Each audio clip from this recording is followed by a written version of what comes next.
mas queria começar com uma pergunta em relação à sua relação pessoal, né, com o clube hoje, com o São Paulo. Eu vi você na Vila Belmiro, né, que foi acompanhar o jogo aí contra o Internacional, deu sorte para o São Paulo, né, acompanhou a vitória, mas qual que é a sua relação hoje com o São Paulo e qual que é o seu sentimento em relação ao clube passados os anos aí após a sua saída?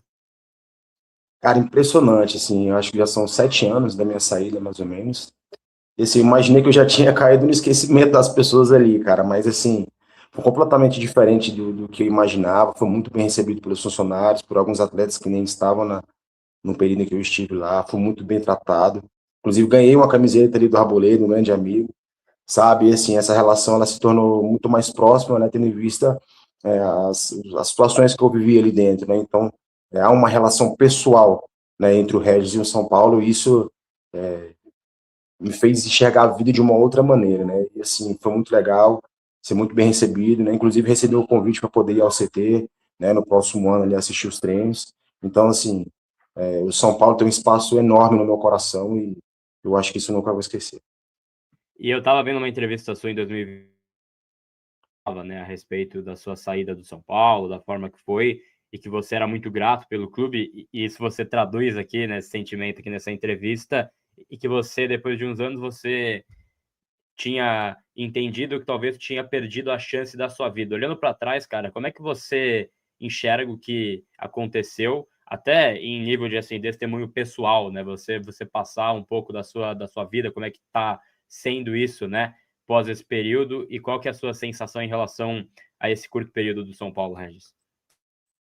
Sim, hoje eu lido com essa situação assim com mais maturidade, né? Hoje já meus 36 anos, né? Infelizmente aconteceram situações que qualquer ser humano tá sujeito a passar e o atleta ele não é imune a isso, né? E o São Paulo me deu assim todas as condições para que eu pudesse me reinventar, né? Aprender a enxergar a vida de uma outra maneira, né? Inclusive é um dos projetos que eu tenho, né? No meu pós-carreira, né? As pessoas ainda perguntam se eu aposentei ou se eu vou continuar jogando, não, mas eu ainda tenho pretensões, né, de jogar profissionalmente.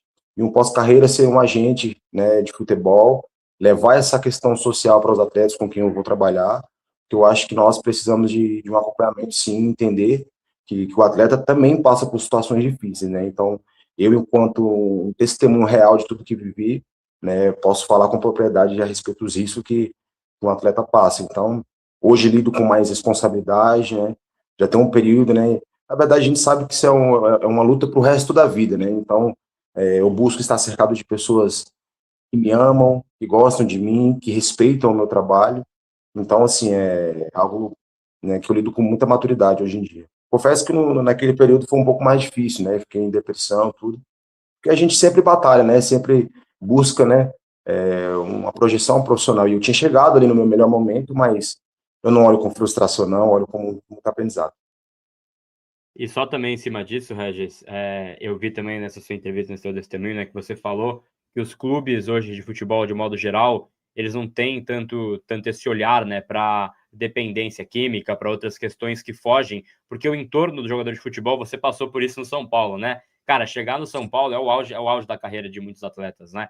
E aí o entorno acaba tendo aquelas pessoas que chegam na boa, tudo mais, e isso eu tenho uma visão de fora, pelo menos, que pode interferir.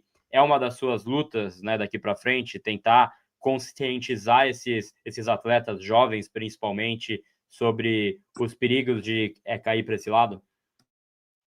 Sim, com certeza, como eu falei, é uma responsabilidade que eu tenho, de levar esse olhar, né, mais a fundo, né, para o meu futebol.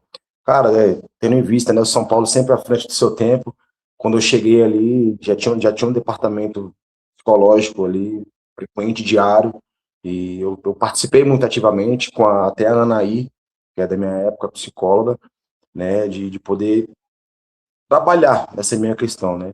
Hoje em dia a gente vê muitos casos aí de jogadores entrando em depressão, transtorno de ansiedade, bipolaridade, muito em função de às vezes não ter o conhecimento acerca do que a própria pessoa passa, sabe? Eu acho extremamente importante que o atleta ele tenha esse suporte, porque a gente sabe que, né, não é só a questão física em si, né? A questão psicológica ela está completamente ligada, diretamente ligada ao seu bom desempenho dentro de campo. Então, eu acho que é um tema que tem que ser abordado sim, com um olhar mais especial e espero que um dia eu possa, né, transmitir essa mensagem e ajudar de alguma maneira os atletas que porventura, tenham esse tipo de problema. É legal você ter comentado isso, Regis, porque a gente até recentemente vê, assim, não só no futebol, né, mas em vários esportes aí, esportes olímpicos, né, campeões, assim, famosos, alegando alguns problemas que são gerados através da pressão do esporte, né, problemas psicológicos e tal. E no futebol, principalmente, eu acho que ainda é muito visto como uma coisa supérflua, né? Tem muita gente que associa, mas jogador de futebol ganha muito dinheiro, então não tem que ter frescura, tem que jogar, e aí ainda tem gente que associa dessa forma. Não muito tempo atrás, a gente teve um caso no São Paulo, inclusive, muito sério, que foi do Alisson, que ele teve algumas questões ali e tal, passou por algumas dificuldades, e não só alguns jogadores, mas principalmente, você falou da Anaí Couto, né, que foi psicóloga do São Paulo durante muito tempo, e que também foi uma figura importante nessa recuperação do Alisson. Você comentando essa questão, eu acho muito importante, Regis, porque acho que ninguém melhor do que os jogadores para poder dizer para a gente aqui, que está do lado de fora, como torcedor só, o jornalista, o quanto de pressão que rola. Assim, seja num jogo, pode ser do Paulista, seja só o fato de vestir uma camisa como a do São Paulo, ou pressão externa que vem, né? A família depende de jogador e tudo mais, né? O São Paulo, há algum tempo, optou por não. Eu não estou colocando isso como uma crítica para você fazer, não, tá? É só para ouvir sua opinião.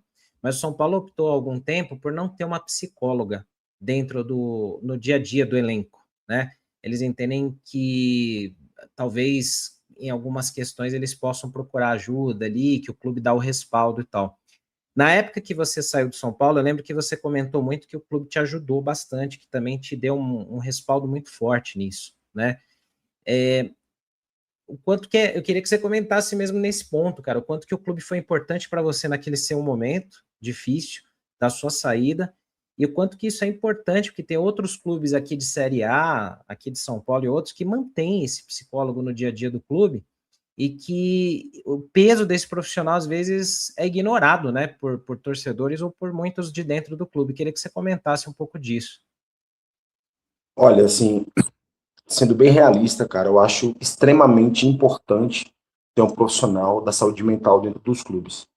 Porque aqui a gente expande o assunto, não é só relacionado ao uso, abuso de alguma substância. O atleta, ele já passa por uma sobrecarga emocional muito grande, até dentro do próprio treinamento. Um dia em que você não desempenha, né, o seu papel da sua melhor forma, isso naturalmente gera uma tristeza, um abatimento, né, porque a gente é cobrado ali para render, para produzir. E nem sempre a gente consegue entregar o nosso trabalho com excelência, né? Então, assim, eu acho que é extremamente importante ter um profissional nesse sentido, para que você possa produzir da melhor forma possível. No São Paulo, eu fui muito ativo, eu sempre tive muito, como que eu posso dizer, muito suporte em relação a isso. Porque eu precisava me entender, né, as coisas que aconteciam comigo, entender o dia a dia do clube. Eu fiquei um mês para me adaptar, para entender, né, o quão grande é o São Paulo. E essa parte da saúde mental para mim foi extremamente importante. Foi a partir daí que eu comecei a produzir em campo e fazer grandes jogos que eu fiz. Então, eu acho que os clubes eles poderiam sim, né, efetivar um profissional da área para que seus atletas possam ter uma melhor qualidade de vida e produzir melhor aí o seu trabalho. Isso é importante, Regis. E assim, naquele time de comentando aqui que tinham muitos caras, né, que tem história no futebol, que tem uma bagagem, líderes natos, né, de grupo. Cara, como é que foi o acolhimento desses jogadores perante essa situação? Que a gente lembra que você ficou por um tempo afastado, né, com ainda o São Paulo dando aquele suporte. Como é que foi para você esse acolhimento dos caras mais importantes do elenco, Regis? Sim, cara, para mim, como eu falei, é impressionante assim a relação que eu tenho com São Paulo, porque isso, como eu falei, envolveu muito a minha questão pessoal. E eu me recordo que nós fizemos uma reunião ali na Barra Funda, ali no auditório ali, eu me lembro como hoje, né, os nomes que estavam nessa reunião, acho que Rodrigo Caio, Diego Souza, Nenê, Hudson, Edmar, Anderson Martins, e eu expus para eles, eu falei, olha, eu sou parte de vocês fazem parte da minha família, e está acontecendo isso, isso e isso. né, e pronto, eles me receberam, sabe, com um olhar de respeito, primeiramente, e com o carinho a qual eu nunca tinha recebido em outros clubes, né, eles falaram, não, Raiz, fica à vontade, né, continua sorrindo, produzindo, dá aí as suas canetas, seus chapéus nos treinos, como você sempre faz, cara, e sabe que a gente está aqui para te ajudar, né, obviamente que tudo passa, né, pelo seu querer e pelo seu esforço, mas eles, sim, sabe, me deixaram muito tranquilos, não houve nenhum tipo de resistência, não houve nenhum tipo de preconceito, nenhum olhar diferente, tanto pelos jogadores como pelos funcionários, então isso eu carrego, assim, muito forte no meu coração, sabe? Eu sou muito grato por tudo que eles fizeram por mim naquele período. Isso é muito importante, cara. Esse relato é muito importante quando você fala sobre isso. E hoje a gente vê você aí forte, né, buscando aí esses novos ares da carreira do futebol profissional. Você comentou, né, que você, pós a saída do São Paulo, você tratou uma depressão. Como é que tá essa situação no momento? E, cara, hoje você, olhando para trás, né, olhando para essa situação toda que você passou, você entende o quão grande é você falar abertamente disso hoje em dia, Regis? Sim, com certeza. Hoje eu estou bem, hoje eu estou residindo em São Paulo, né? Como eu falei aqui na região do Morumbi, ali, me remetendo boas memórias ali. Todas as vezes que eu passo ali próximo ao estádio é um sentimento diferente. Hoje eu tenho pessoas, eu tenho um staff, de fato, um staff pessoal e profissional, de fato, né? Um empresário, tem uma psicóloga, tem uma terapeuta, tem um consultor financeiro, pessoas que têm me dado todo esse suporte. Inclusive, eu queria aqui deixar, né, meus agradecimentos a ele, ao Fábio Damaso, a Letícia, né, a Vânia, as pessoas que têm cuidado do Regis enquanto pessoa, enquanto profissional. E assim, cara, como eu falei, eu vejo uma missão, né? Eu entendo que tudo que eu passei foi com um propósito para que eu pudesse realmente falar com experiência de causa mesmo, né, para as pessoas sobre tudo que os riscos, né, que o futebol, ele, infelizmente, ele vem, tem o seu ônus e tem o bônus, né? Então, conscientizar os atletas acerca desses perigos, eu acho que é minha maior missão nesse período. Então, eu estou bem, né? Inclusive, ouvindo algumas propostas, né? Alguns clubes têm me procurado, né? E é para a vida inteira, né? Espero que esse staff que tem me cercado que possa durar aí muito tempo comigo.